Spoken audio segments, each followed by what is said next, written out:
Bismillahirrahmanirrahim. Assalamualaikum warahmatullahi wabarakatuh. Kembali lagi bersama kami, Kumpulan 22 yang akan membentangkan hasil penganalisian data Projek 2 yang dijalankan di Melaka dalam menilai niat membeli produk hidangan sedia untuk dimakan dengan pengfokusan kepada peranan etnosentrisme dan imej makanan terhadap sikap pembelian pelancong daripada produk etnik hidangan sedia untuk dimakan dalam kantung retot. Bak kata pepatah, tak kenal maka tak cinta. Jadi saya mulakan laporan analisis data kami ini dengan pengenalan. Seperti yang kita maklum, industri pelancongan adalah salah satu industri yang memainkan peranan penting dalam menjana perkembangan ekonomi dalam negara. Melaka adalah antara tempat yang menarik perhatian para pelancong untuk mengunjunginya kerana bukan sahaja Melaka kaya dengan sejarah dan warisan, bahkan keunikan rasa makanan di sana turut menjadi tumpuan. Misal kata menu asam pedas di sana sangat menjadi igawan orang yang pernah merasainya dengan berlakunya kemajuan serta peredaran zaman. Suatu konsep inovasi dalam pemprosesan makanan ini wujudlah satu pembaharuan, iaitu produk retot, yang mana para pelancong boleh membeli produk makanan yang telah diletakkan dalam kantung retot ini dan tak perlu risau kerana konsep retot ini membuatkan makanan boleh tahan lebih lama, dengan kata nama yang lain, lambat basi. Produk ini juga turut memudahkan urusan dalam membantu orang yang menghadapi bencana kerana produk yang sudah diretot ini turut tahan lasak dan juga mudah untuk dikendalikan. Seterusnya ialah latar belakang kajian.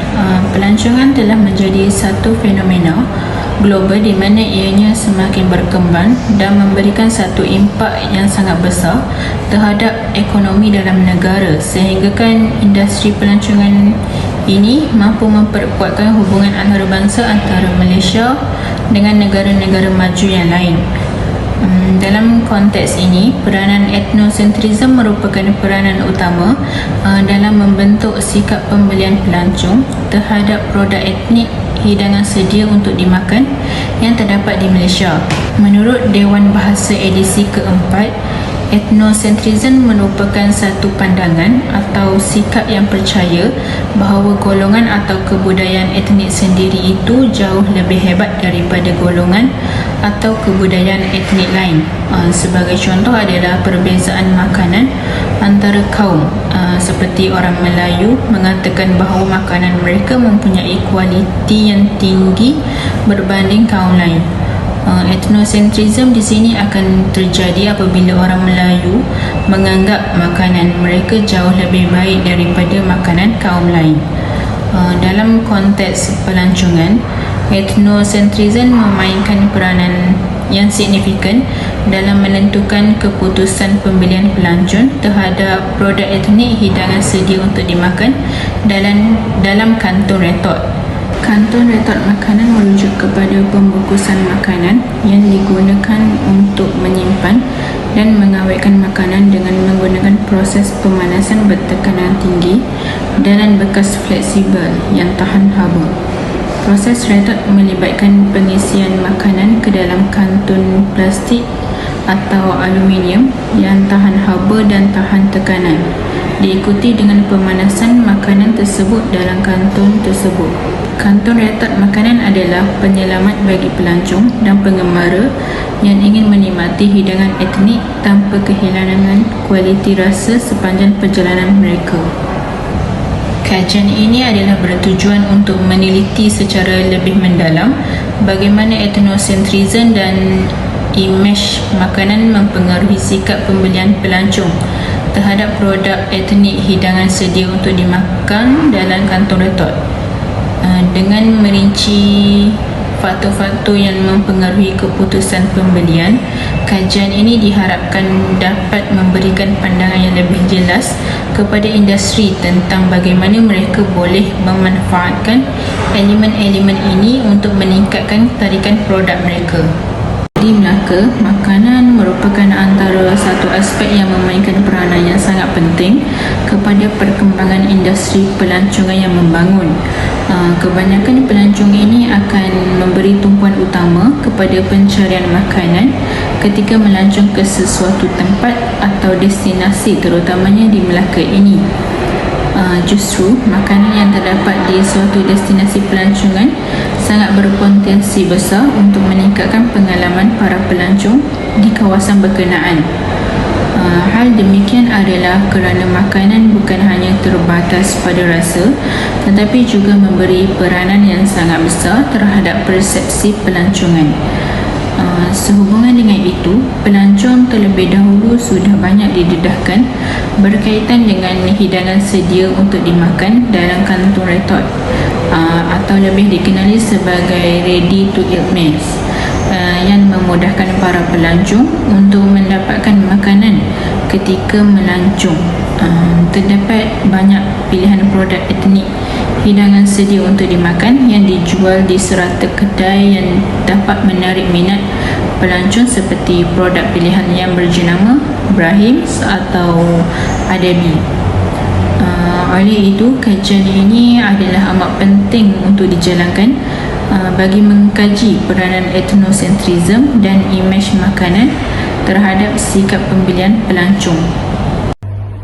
Bagi mengenal pasti objektif dalam kajian ini, terdapat beberapa persoalan yang berkaitan dengan tajuk telah dinyatakan.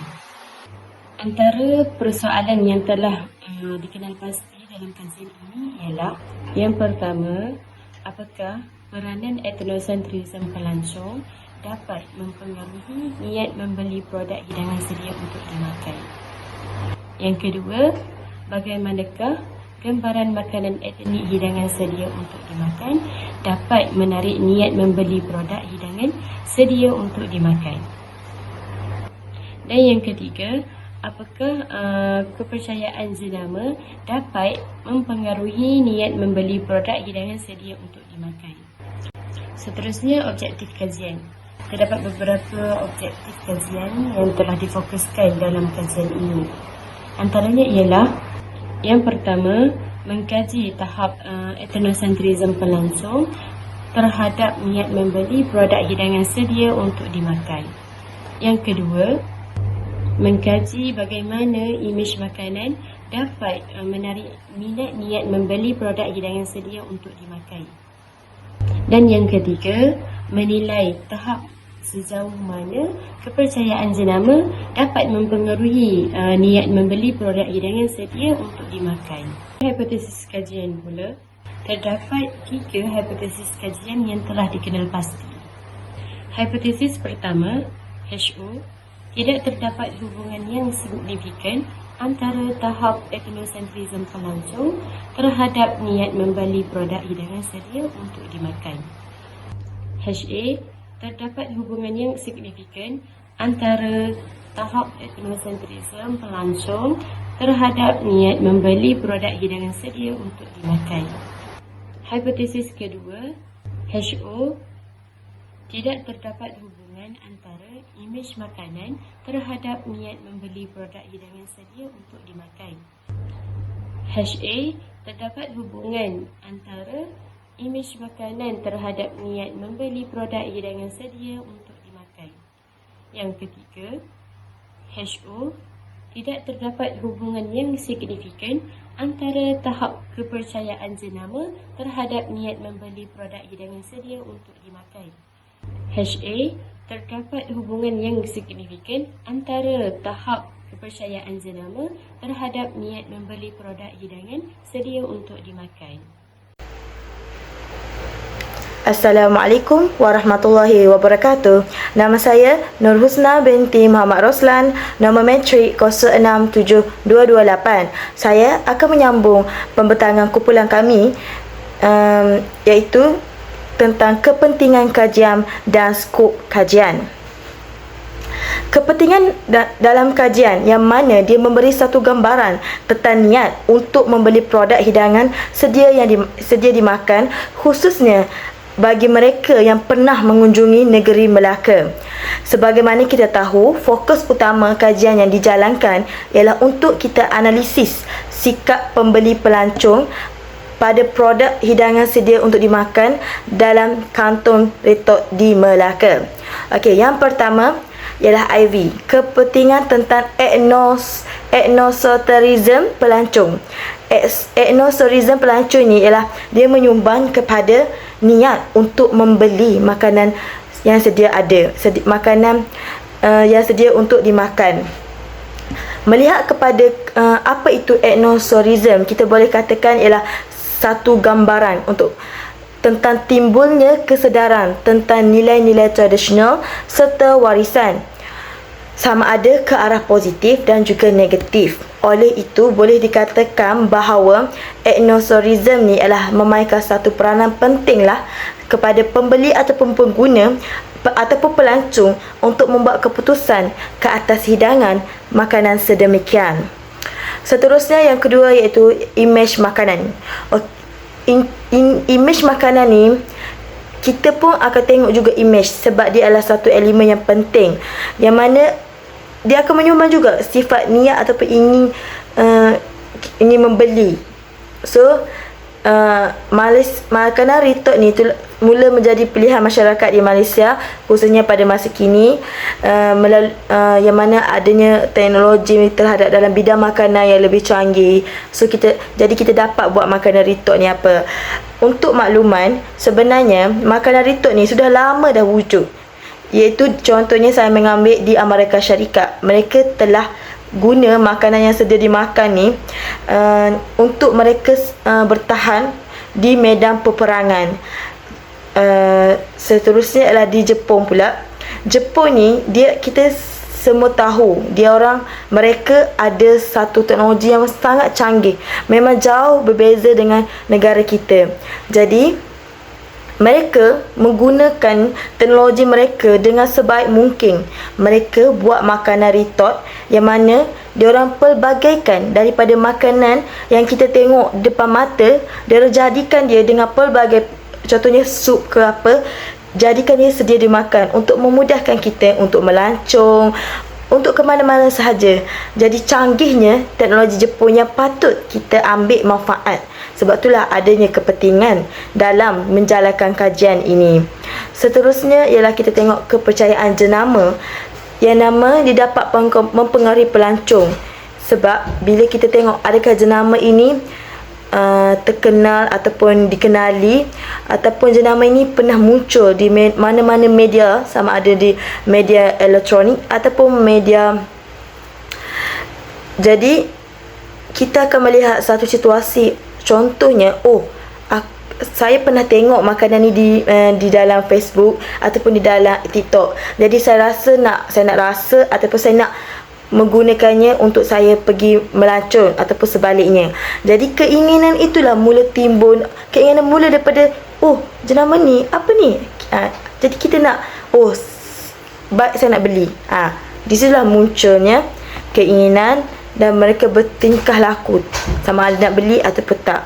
Okey, yang seterusnya ialah DV kepada kajian ini ialah sikap ataupun niat pembeli ataupun pelancong terhadap produk makanan yang sedia dimakan. Jadi sebenarnya untuk mereka capai niat tu, diorang akan bergantung kepada faktor-faktor yang saya sebutkan, iaitu 3, iaitu ethnotourism makanan, imej makanan, jenama, kepercayaan jenama tu untuk diorang, pengaruh diorang untuk dapatkan satu keputusan untuk membeli ataupun tidak, mengguna ataupun tidak. Jadi kita lihat sesuatu benda tu mesti ada faktor yang menyumbang untuk kita buat satu tindakan. Begitu juga dengan kajian ini. Untuk membuat keputusan yang besar ataupun apa-apa keputusan, kita akan melihat pada faktor-faktor ini. Seterusnya ialah saya menyambung pembentangan dalam tajuk skop kajian. Okey, kajian ini telah dijalankan terhadap 78 orang responden yang terdiri daripada pelbagai negeri. Pengkaji telah menyasarkan kepada golongan dewasa yang pernah berkunjung ke negeri pelaka. Penyelidikan ini juga telah menganalisis sikap pembelian pelancong pada produk hidangan sedia untuk dimakan dalam kantung ritot di Melaka. Syarat kelayakan responden yang terlibat bagi kajian ini mestilah sekurang-kurangnya berumur 20 tahun ke atas dan memilih jawapan ya pada dua soalan yang ditanyakan. Hal ini bertujuan untuk mengkaji sejauh mana peranan etnosenterisme dan imej makanan terhadap sikap pembelian pelancong pada produk hidangan sedia untuk dimakan dalam kantung retail. Seterusnya ialah kajian literatur. Yang pertama ialah mengenai konsep teknologi makanan RTE. Dalam penyelidikan yang dijalankan oleh Alexander CH dan Anatolis Koidis pada tahun 2015 yang berjudul Suitable Efficiency and Microbiological Safety of Novel Physical Technologies for the Processing of Ready-to-Eat Meal. Ini membincangkan tentang kecekapan penggunaan teknologi fizikal baru dalam pemprosesan makanan sedia ada untuk dimakan. Penyelidikan ini merangkumi penerokaan terhadap teknologi fizikal inovatif seperti pemprosesan haba tinggi, pemprosesan tekanan tinggi atau kaedah pemprosesan lain yang tidak hanya efisien tetapi juga selamat dari segi mikrobiologi. Kedua-dua mereka juga telah menilai sejauh mana teknologi-teknologi ini sesuai untuk digunakan dalam pemprosesan makanan sedia dimakan tersebut. Mereka mengkaji kesan teknologi ini terhadap keselamatan mikrobiologi, produk yang menyiasat kecekapan proses dan menghuraikan kesesuaian teknologi tersebut dengan keperluan industri makanan. Penyelidikan ini memberi pandangan baru terhadap teknologi-teknologi terkini yang dapat meningkatkan proses pemprosesan makanan mencipta produk yang lebih selamat dan kualiti tinggi. Temuan mereka dapat menjadi panduan bagi industri makanan dalam mengadaptasi kaedah yang lebih efisien dan selamat dalam pemprosesan makanan sedia dimakan. Seterusnya, terdapat juga penyelidikan lain yang bertajuk RTE and RTC Food, A New Era in the Processed Food Industry, which specially referring to MTR. Penyelidikan ini ditulis oleh Tazin Rahman pada tahun 2013 yang membincangkan tentang penerokaan arah aliran dan impak makanan sedia untuk dimakan, iaitu RTE dan sedia untuk dimasak, iaitu RTC terhadap industri makanan yang diproses. Dengan penekanan khusus kepada syarikat MTR iaitu sebuah perusahaan makanan yang berasal dari India yang sangat dikenali kerana menyediakan makanan siap saji dan produk makanan setiap masak yang popular. Rahman mengkaji sejauh mana RTE dan RTC telah memulakan era baru dalam industri makanan yang diproses. Ini melibatkan penerokaan inovasi teknologi, arah aliran pengguna dan kesannya terhadap pilihan pengguna dalam konteks produk MTR. Dalam konteks MTR, Rahman sebagai pengkaji membincangkan cara syarikat tersebut menyesuaikan diri dengan trend RTE dan RTC, serta strategi pemasaran dan inovasi produk yang dilaksanakan oleh MTR. Ini mungkin termasuk penyelidikan terhadap tindak balas pengguna terhadap produk sedia untuk dimakan dan sedia untuk dimasak. Kajian tersebut memberi gambaran tentang peranan MTR dalam memacu transformasi industri makanan yang diproses, bagaimana syarikat memenuhi jangkaan pengguna yang semakin sibuk dan sejauh mana produk MTR mempengaruhi pilihan pengguna untuk sedia untuk dimakan dan sedia untuk dimasak. Ilmuwan daripada penyelidikan ini boleh memberikan sumbangan berharga kepada pemahaman kita tentang evolusi industri makanan yang diproses dengan tumpuan khusus pada MTR. Seterusnya adalah konsep etnosentrism terhadap produk tempatan.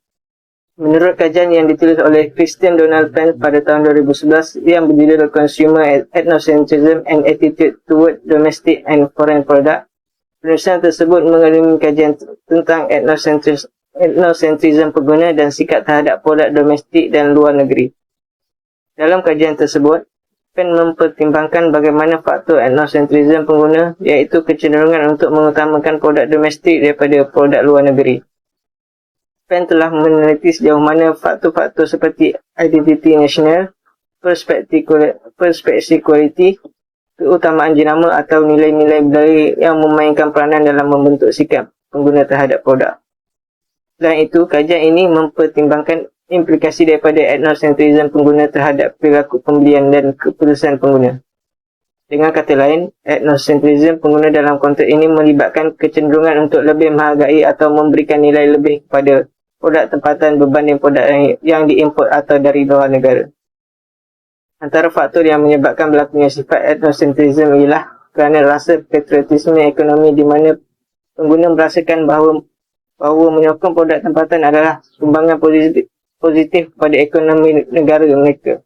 Sikap ini mungkin muncul kerana keinginan itu untuk memajukan industri tempatan dan mengekalkan peluang pekerjaan di dalam negara. Terusnya ialah perkembangan pembentukan produk di dalam kantong retak. Kantong retak adalah kantong keranjang polimer berbilang lapisan yang digunakan sebagai ganti kepada tin logam atau balang kaca untuk makanan rak stabil atau makanan sejuk beku. Konsep kantong retak telah dibangunkan dalam era kecanggihan dan kepekaan biologi, fizik, kimia, mekanikal dan komunikasi yang tinggi. Pada awalnya, kantong retak ini diwujudkan pada Perang Dunia Kedua apabila Institut Fraunhofer di Munich, Jerman menerima permintaan daripada tentera Jerman untuk membangunkan pembungkusan yang praktikal untuk makanan yang lazat, berkhasiat dan sedia untuk dimakan. Pada masa itu, tentera Jerman menerima catuan makanan dalam bentuk sosis pengawet, roti kering dan sayur-sayuran kering yang dibentuk menjadi segi empat sama dan dibungkus di dalamnya aluminium foil. Seterusnya, boleh dikatakan bahawa secara teknikalnya penemuan ini boleh digunakan, tetapi dalam praktikalnya ia tidak berfungsi untuk dihasilkan secara besar-besaran. Ini disebabkan oleh pelaburan dalam sistem pembungkusan tin sudah sangat besar sehingga tidak mungkin mampu menggantikan tin dengan menggunakan kantong retak. Pada tahun 60-an, Renault Metalco mencipta kantong retak dengan spesifikasi untuk pembungkusan kacang dan lobak merah dan rebusan daging lembu. Spesifikasi ini tidak banyak berubah sehingga kini dan pembangunan kantong retak dari perspektif komersial dari tahun 1960-an sehingga sekarang. Dan apa yang boleh kita lihat kesan daripada idea tersebut, ia menjadi satu kemudahan untuk ahli perniagaan khususnya yang terlibat dalam perniagaan makanan sedia untuk dimakan dalam proses penyimpanan produk makanan mereka. Selain itu, ia juga memberikan kemudahan kepada orang ramai pada zaman sekarang yang lebih cenderung untuk membeli produk makanan sedia untuk dimakan daripada memasak sendiri. Dan akhir sekali ialah mengenai isu kualiti makanan RTE. Makanan sedia untuk dimakan iaitu RTE ialah makanan dan minuman yang diambil pada tempat jualan atau pada masa yang akan datang tanpa sebarang pemprosesan atau rawatan lanjut dengan cara yang boleh mengurangkan dengan ketara beban mikrob sama ada mentah atau dimasak, panas atau sejuk. Hari ini, semakin meningkat permintaan untuk makanan RTE telah membawa kepada peningkatan jumlah makanan dan pelbagai jenis makanan yang pengguna mudah untuk mendapatkannya. Makanan sedia untuk dimakan adalah makanan yang sesuai untuk gaya hidup hari ini kerana mereka tidak memerlukan memasak atau penyediaan lebih lanjut. Dalam mempunyai kebanyakan terdapat juga penyakit bawaan makanan yang semakin meningkat dan melibatkan pelbagai jenis penyakit yang disebabkan oleh organisma patogen. Ia juga menjadi masalah kesihatan awam yang memerlukan tindak balas segera, disebabkan oleh kecuaian agensi kawasilya dan undang-undang yang lemah dari penguatkuasaan yang telah menjejaskan kualiti makanan dan membawa kepada penyediaan makanan yang tidak selamat kepada pengguna.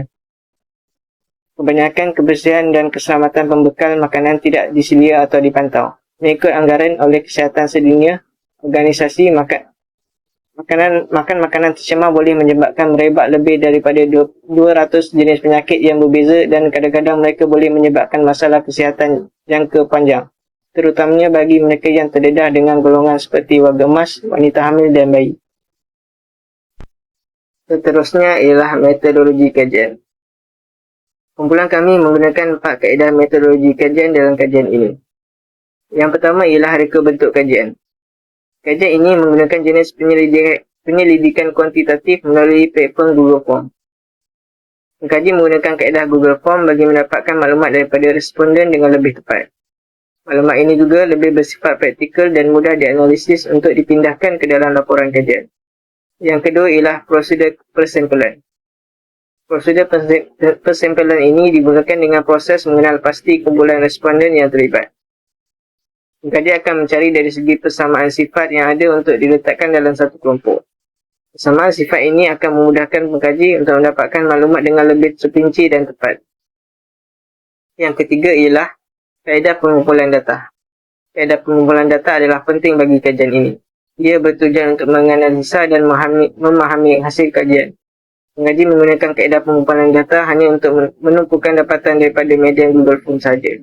Kerana menginginkan responden yang ramai, di samping memberikan ruang untuk mereka menjawabnya tanpa paksaan dan tekanan dari pengkaji juga di mana dua mereka berada.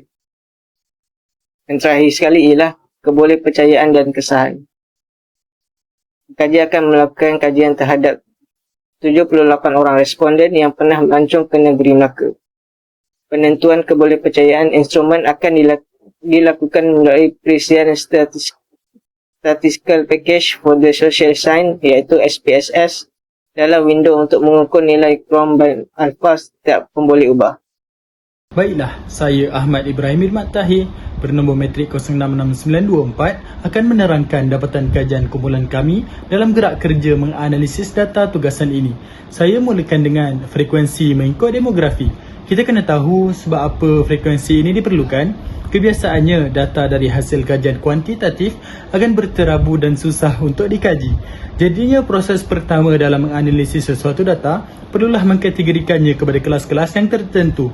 Jom saya tunjuk cara macam mana kita nak kategorikan data guna SPSS. Baiklah, pertama kita cari analyze. Kemudian kita pergi ke bahagian descriptive statistik. Kita pilih frekuensi dan kita tekan. Okey, di variable ini kita masukkan segala demografi kajian kita. Macam kumpulan kami ada 9, yang mana kami akan masukkan jantina, umur, kewarganegaraan, jumlah kunjungan, kunjungan terakhir, tujuan utama berkunjung ke sana, kunjungan bersama siapa, penginapan ketika berada di sana. Okey, baiklah. Bila mana kita dah letakkan kita punya data tadi untuk kita kelaskan, terus saja tekan OK. Dan kita dapat apa yang kita nak, iaitu frekuensi. Berdasarkan jadual di atas menunjukkan kategori jantina bagi keseluruhan 78 orang responden. Bagi responden lelaki adalah seramai 21 orang bersamaan, 26.9%. Manakala bagi responden perempuan pula adalah seramai 57 orang dengan peratusan sebanyak 73.1%. Kita berpindah pula kepada kategori umur. Berdasarkan jadual di atas menunjukkan kategori umur bagi keseluruhan 78 orang responden, seramai 43 orang responden yang berumur 20 hingga ke 29 tahun bersamaan 55.1% menunjukkan kekerapan yang paling tinggi. Responden yang berumur 30 hingga ke 39 tahun seramai 14 orang dengan peratusan sebanyak 17.9%. Diikuti responden yang berumur 40 hingga 49 tahun dengan peratusan 12.9%. Bagi responden yang berumur 50 hingga 59 tahun bersamaan 10.3%. Dan jumlah kekerapan umur yang paling sedikit, iaitu responden yang berumur 60 ke atas dengan 3.8%. Teruskan pula dengan kategori warga negara dan bukan warga negara. Berdasarkan jadual di atas menunjukkan kategori kewarganegaraan bagi keseluruhan 78 orang responden, menunjukkan kesemua responden kami adalah warga negara. Kemudian frekuensi kunjungan ke Melaka. Berdasarkan jadual di atas menunjukkan kategori kunjungan ke Melaka bagi keseluruhan 78 orang responden, seramai 33 orang responden pernah berkunjung ke Melaka sebanyak 5 kali dan lebih, bersamaan 42.3% menunjukkan kekerapan paling tinggi. Bagi responden yang pernah berkunjung sebanyak 1 kali adalah seramai 18 orang responden bersamaan 23.1%. Responden yang pernah berkunjung sebanyak 2 kali pula seramai 13 orang dengan 16.7%. Diikuti responden yang pernah berkunjung sebanyak 3 kali dengan 12.8% dan jumlah kekerapan kunjungan ke Melaka yang paling sedikit iaitu responden yang pernah berkunjung sebanyak 4 kali dengan 5.1%. Okey, seterusnya kekerapan bagi kunjungan kali terakhir ke Melaka. Berdasarkan jadual di atas menunjukkan kunjungan kali terakhir ke Melaka bagi keseluruhan 78 orang responden. Seramai 35 orang responden kali terakhir berkunjung ke Melaka pada 3 tahun lalu dan lebih, merupakan kekerapan yang paling tinggi bersamaan 44.9%. Diikuti seramai 22 orang responden kali terakhir berkunjung ke Melaka pada tahun ini bersamaan 28.2%. Bagi responden yang berkunjung pada 1 tahun yang lalu, ialah seramai 17 orang responden bersamaan 21.8% dan seramai 4 orang responden yang berkunjung ke Melaka pada 2 tahun yang lalu bersamaan 5.1%. Seterusnya, kekerapan bagi kunjungan bersama. Berdasarkan jadual di atas menunjukkan kategori kunjungan bersama bagi kesemua 78 orang responden. Kunjungan responden bersama keluarga ataupun saudara mara merupakan kekerapan yang paling tinggi, iaitu 61 orang responden bersamaan 78.2%. Diikuti kunjungan bersama rakan seramai 11 orang bersamaan 14.1% dan pasangan seramai 3 orang bersamaan 3.8%. Manakala bagi kategori kunjungan bersama bersendirian, rakan bisnes ataupun lain-lain berkongsi kekerapan, iaitu seramai 1 orang bersamaan 1.3%. Okey, seterusnya yang terakhir, kekerapan penginapan ketika berkunjung ke Melaka. Berdasarkan jadual di atas menunjukkan penginapan ketika kunjungan ke Melaka bagi keseluruhan 78 responden. Penginapan di hotel ataupun resort merupakan kekerapan yang paling tinggi, iaitu 36 orang responden bersamaan 46.2%. Seterusnya, seramai 15 orang responden bersamaan 19.2% menginap di rumah keluarga ataupun dakai ketika berkunjung ke Melaka, dan diikuti dengan 11 orang responden menginap di rumah tamu ataupun inap desa dengan mewakili 14.1%. Manakala kategori penginapan di hotel bazet ataupun motel mewakili 10 orang responden bersamaan 12.8% dan seramai 5 orang responden bersamaan 6.4% menginap di apartmen ataupun villa. Bagi kategori lain-lain pula, hanya 1 orang yang mewakili 1.3% bagi kekerapan penginapan ketika berkunjung ke Melaka. Seterusnya, kita beralih kepada bahagian Cronbach Alpha, iaitu reliability. Ujian Cronbach Alpha dijalankan bagi menentukan ketekalan dalaman. Seandainya nilai sesuatu item menunjukkan nilai yang tinggi, maka instrumen yang digunakan adalah tinggi nilai kebolehpercayaan.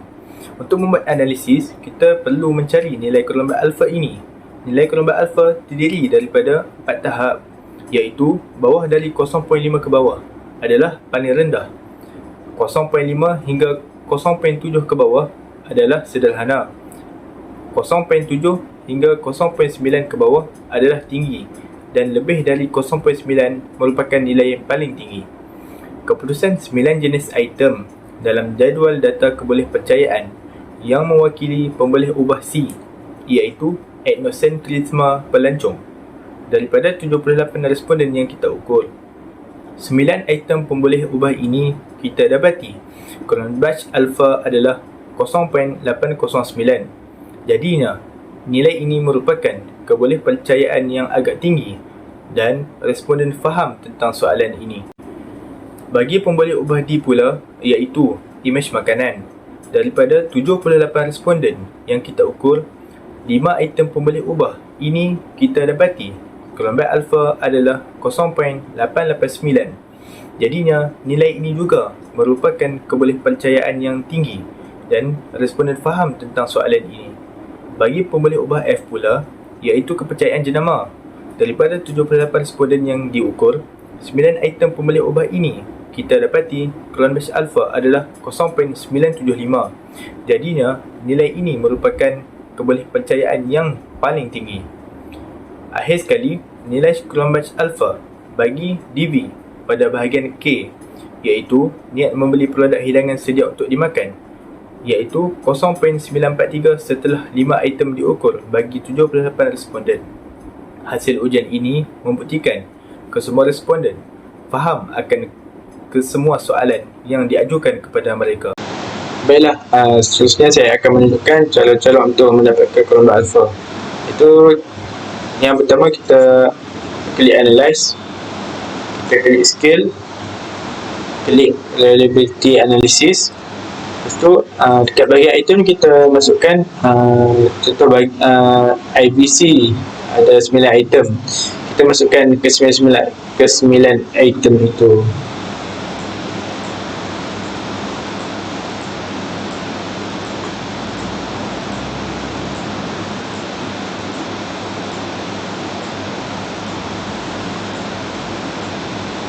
Okey, lepas kita masukkan ke 9 item ni, kita klik statistik, descriptive for, kita klik item, and scale if item delete pun kita klik. Lepas tu insert item ni kita klik correlation, summarize kita klik correlation juga. Okay, kita tekan continue. Lepas tu pastikan model ni model alpha, dan scalable ni kita masukkan kita punya IV bagi bahagian C, iaitu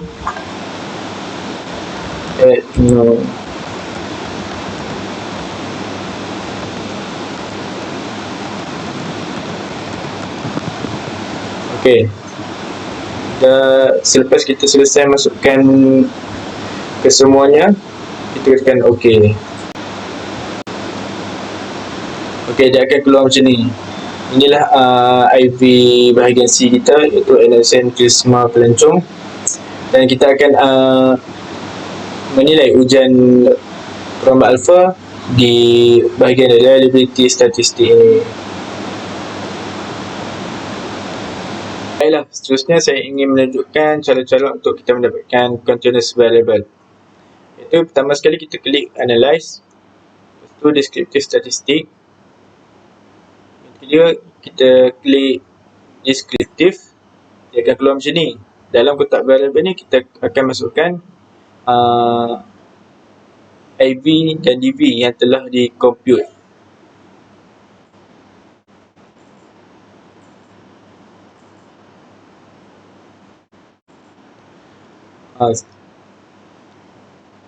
Setelah saya inilah IV, ketiga-tiga IV dan 1 DV yang saya telah masukkan, yang telah di-compute.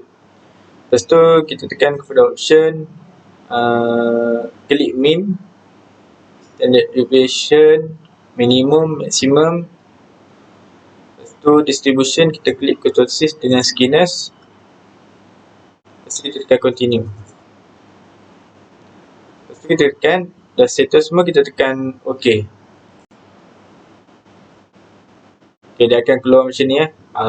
Di sinilah kita akan dapat hasil continuous variable, dan kita boleh mendapatkan ujian skewness dan kurtosis. Bagi ujian skewness dan kurtosis pula, kami mengkaji analisis data DV, iaitu niat membeli produk hidangan sedia untuk dimakan. Bagi mendapatkan keputusan Z-score, hasil keputusan ujian skewness, kami mendapati statistik negatif 0.141 apabila dibahagikan dengan standard error 0.272 yang membawa keputusan negatif 0.518. Manakala ujian kurtosis pula, statistik negatif 0.522 akan dibahagikan dengan standard error, iaitu 0.538 yang membawa keputusannya iaitu negatif 0.970. Hasil ujian ini mendapati kedua-dua keputusan adalah normal. Kesimpulannya, kami mengambil keputusan untuk mengambil ujian Kolmogorov dan Shapiro-Wilk untuk menentukan tahap signifikan atau tidak signifikan. Baiklah, seterusnya saya akan menunjukkan cara-cara untuk kita dapatkan normality, iaitu cara pertama kita klik analyze, itu descriptive statistik, kita klik explore. Dekat dependent list ni kita masukkan kita punya AV dan DV. AV dan DV kita.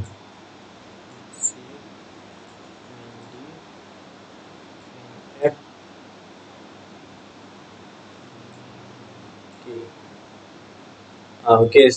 Lepas kita dah masukkan IV dengan DV kita klik dekat statistik, tekan deskriptif dengan outliers. Lepas tu kita klik continue. Dekat bahagian plot pula kita klik histogram and normality plot test. Lepas tu kita tekan continue. Dekat option kita klik exclude case pairwise. Okay, kita tekan continue. Pastikan display ni bos Okay, dah complete, kita tekan masukkan kita tekan OK.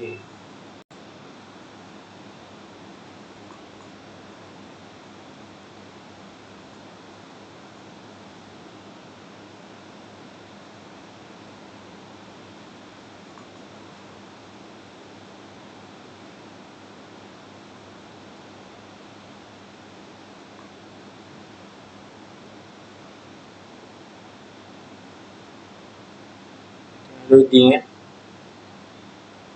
tengah running.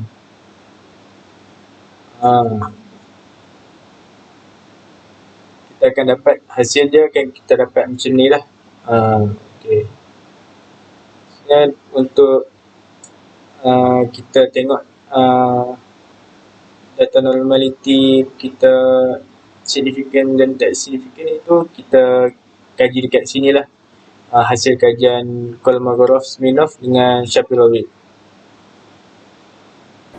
Seterusnya, kita beralih kepada ujian normaliti. Ujian normaliti ialah satu metodologi kajian untuk mengenal pasti corak tabulan data kajian sama ada tabulan data normal atau tidak normal.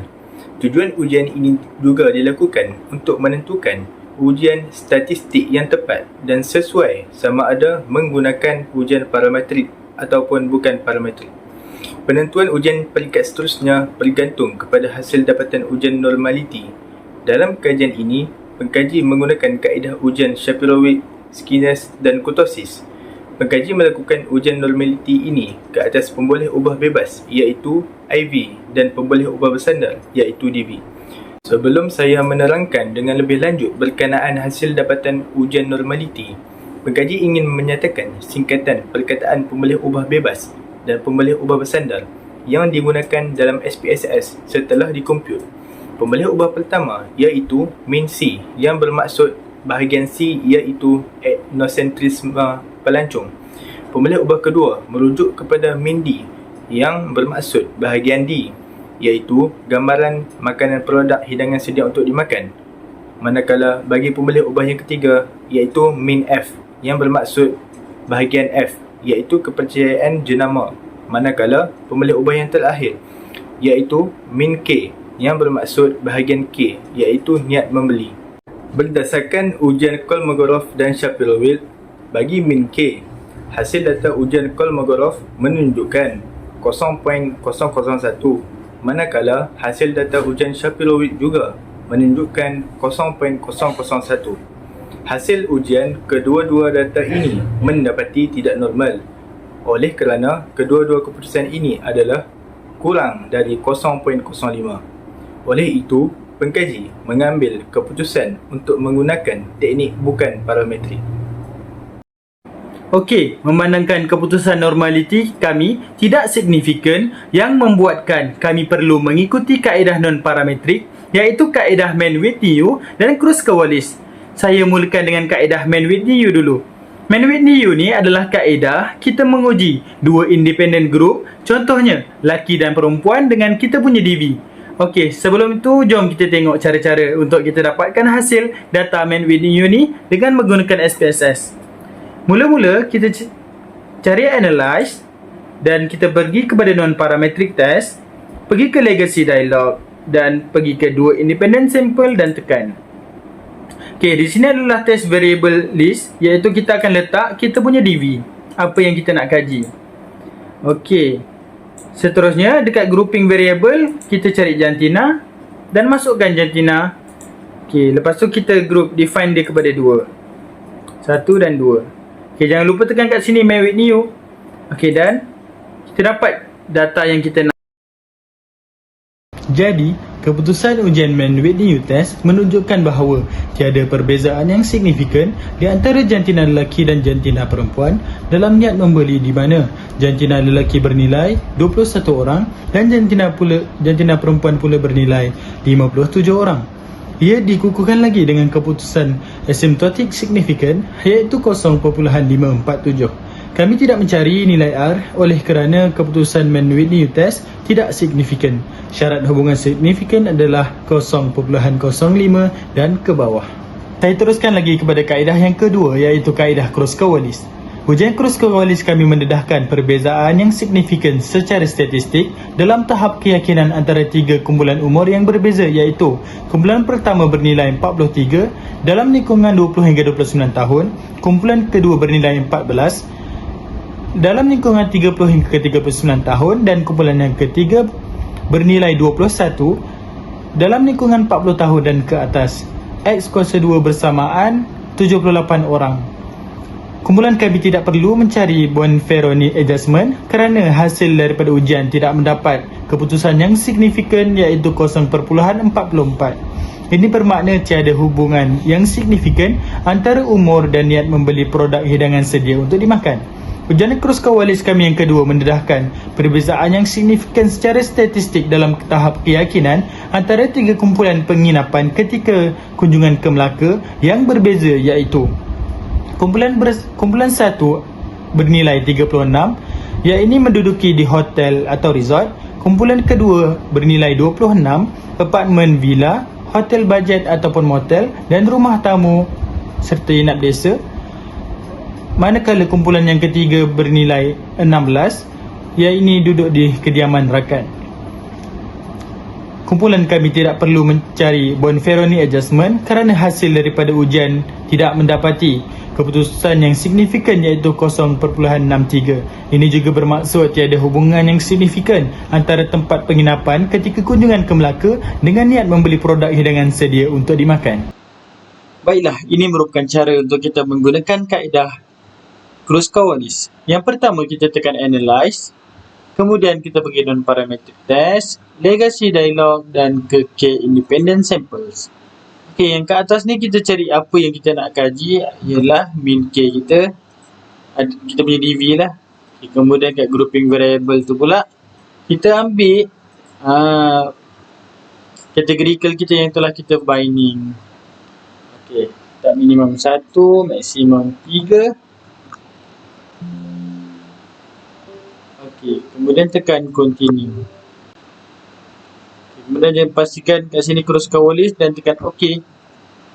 Dan keluar data apa yang kita nak. Mudah kan? Baiklah, seterusnya saya akan menerangkan cara-cara untuk kita mendapatkan ujian chi-square.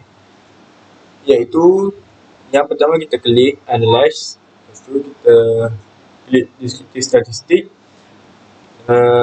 Klik cross-stat. Okey, dekat bahagian row ni kita akan masukkan kita punya EV. Terusnya dekat bahagian kolom kita akan masukkan kita punya categorical variable. Itu masukkan salah satu, iaitu kita masukkan, contohnya di sini kita masukkan jantina dalam kolom. Terus seterusnya kita tekan dekat statistik, kita masukkan, kita klik chi-square. Dekat bahagian nominal kita klik P and Cremus. Okey. Tekan continue. Setelah dekat bahagian cell ni kita tekan observe. Bahagian core kita tekan observe. Dekat percentage kita tekan row, column and total. Okey, complete kita tekan continue. Okey, dah complete, kita tekan OK. Okey, inilah keputusan ujian chi-square kita. Kita dapat lihat di sini. Inilah hasil ujian chi-square. Seterusnya, kita beralih ke bahagian chi-square. Chi-square ini kebiasaannya digunakan untuk mengenal pasti variabel yang berskala nominal, iaitu categorical variable. Bagi chi-square untuk kategori jantina, hasil dapatan kajian ini menunjukkan independen dengan persen chi-square. Tidak signifikan hubungan di antara jantina dan DVK iaitu niat membeli. Ia dibuktikan dengan keputusan hubungan ini tidak signifikan, iaitu 0.35. Manakala bagi chi-square untuk kategori umur, hasil dapatan kajian ini menunjukkan independen dengan Pearson chi-square menunjukkan tidak signifikan hubungan di antara umur dan DVK, iaitu niat membeli. Ia dibuktikan dengan keputusan hubungan tidak signifikan, iaitu 0.204. Akhir sekali, bagi chi-square untuk kategori penginapan, hasil dapatan kajian untuk independen dengan Pearson chi-square menunjukkan tidak signifikan hubungan di antara penginapan dan DVK, iaitu niat membeli. Ia dibuktikan dengan keputusan asymptotic significance menunjukkan hubungan tidak signifikan, iaitu 0.630. Seterusnya, kita pergi ke korelasi kumpulan kami. Berdasarkan jadual korelasi, jumlah responden bagi sistem IV adalah sama, iaitu N bersamaan 78. Kami telah menjalankan hubungan antara korelasi IVC, D dan F dengan DVK yang mana ianya menunjukkan hubungan korelasi yang positif. Ketiga-tiga IVC, D dan F ini menunjukkan kesemuanya ialah signifikan pada tahap paling tinggi, iaitu 0.001. Bagi IVC dengan DVK menunjukkan hubungan korelasi positif yang mana R sama dengan 0.371, N sama dengan 78, P 0.001 yang mana tahap signifikan bagi IVC lebih tinggi. Tahap signifikan bagi IVC ini boleh dikatakan lebih tinggi kerana ianya melebihi 0.01 dan R sama dengan 0.371, R kuasa 2 sama dengan 0.6613 dan setelah dibenarkan sebanyak 66.13%, jadi IVC ini telah menyumbang sebanyak 66.13% kepada DVK. IVD bersama DVK, terdapat korelasi positif yang tinggi, iaitu R sama dengan 0.726, N sama dengan 78, P 0.001 yang mana tahap signifikan bagi IVD ini juga lebih tinggi, yang mana R sama dengan 0.726, R kuasa 2 sama dengan 0.6419 jika dibundarkan akan menjadi 64.19% bagi pemboleh ubah D ini disumbangkan kepada DVK.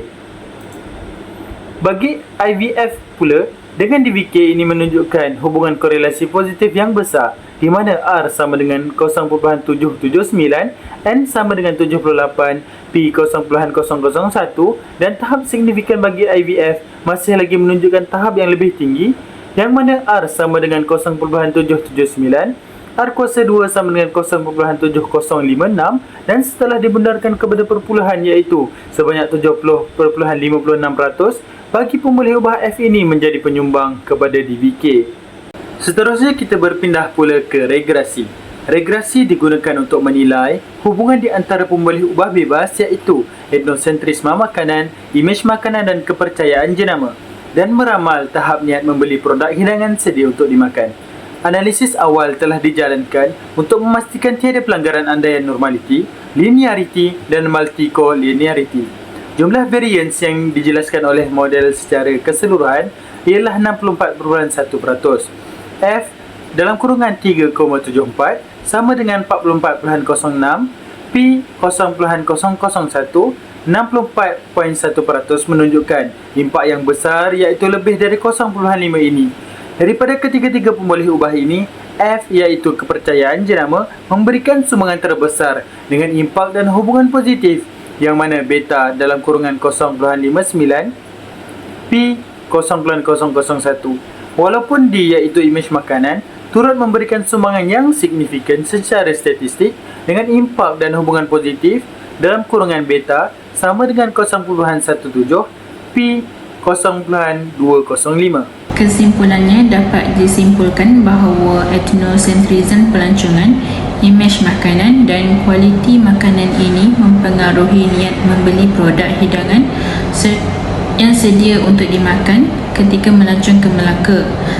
Hidangan sedia untuk dimakan dalam kantong retak juga adalah satu inovasi dan pembaharuan pembaharuan yang membawa manfaat besar dalam memberi ketahanan kepada hidangan makanan dalam produk tersebut demi menjaga kualiti produk serta persepsi pelancong terhadap produk tersebut. Oleh itu, diharapkan kajian ini dapat memberi pemahaman yang lebih mendalam tentang kepentingan produk hidangan sedia untuk dimakan kepada pelancong.